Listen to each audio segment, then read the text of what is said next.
बेळगावकडे जाताना खासदार धैर्यशील माने यांना कोगनोळी टोल नाक्यावर अडवलं। कर्नाटक राज्याच्या स्थापना दिनानिमित्त सीमा भागात काळा दिवस पाळणाऱ्या मराठी भाषिकांना पाठिंबा देण्यासाठी आज दिनांक 1 नोव्हेंबर सीमा समन्वय समितीचे अध्यक्ष आणि खासदार धैर्यशील माने बेळगावकडे निघालेले होते।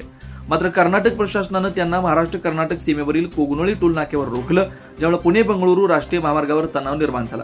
खासदार माने यांना कर्नाटक पोलिसांनी प्रवेशासाठी अडवताच त्यांनी तीव्र आक्षेप घेतला। मी एका संविधानिक पदावर आहे आणि मला एका राज्यातून दुसऱ्या राज्यात जाण्याचा पूर्ण अधिकार आहे, अशा प्रकारे आम्हाला कोणी रोखू शकत नाही असं ठामपणे सांगत माने यांनी महामार्गावरच ठिय्या आंदोलन सुरू केलं। यावेळी खासदार धैर्यशील माने यांनी कर्नाटक प्रशासनाच्या कृतीला दडपशाही म्हणत तीव्र निषेध नोंदवला। त्यांनी स्पष्ट केलं की बेळगावच्या जिल्हाधिकाऱ्यांविरुद्ध हक्कभंग दाखल करणार आहे। जोपर्यंत मराठी भाषिकांचा लढा यशस्वी होत नाही तोपर्यंत आम्ही लढत राहू असा निर्धार त्यांनी यावेळी व्यक्त केला।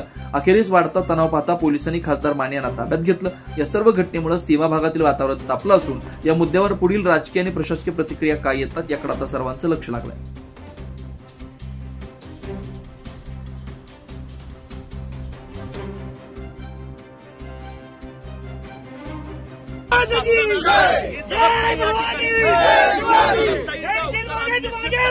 हम तुम्हारे साथ हैं, खासदार साहब तुम आगे बढ़ो, हम तुम्हारे साथ हैं। छत्रपति शिवाजी महाराज की जय भवानी, जय शिवाजी।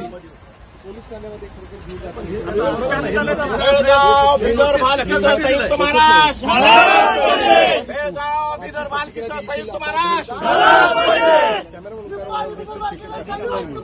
झालाच पाहिजे। बेळगाव पाणी कारवार महाराष्ट्र एकीकडे झालाच पाहिजे।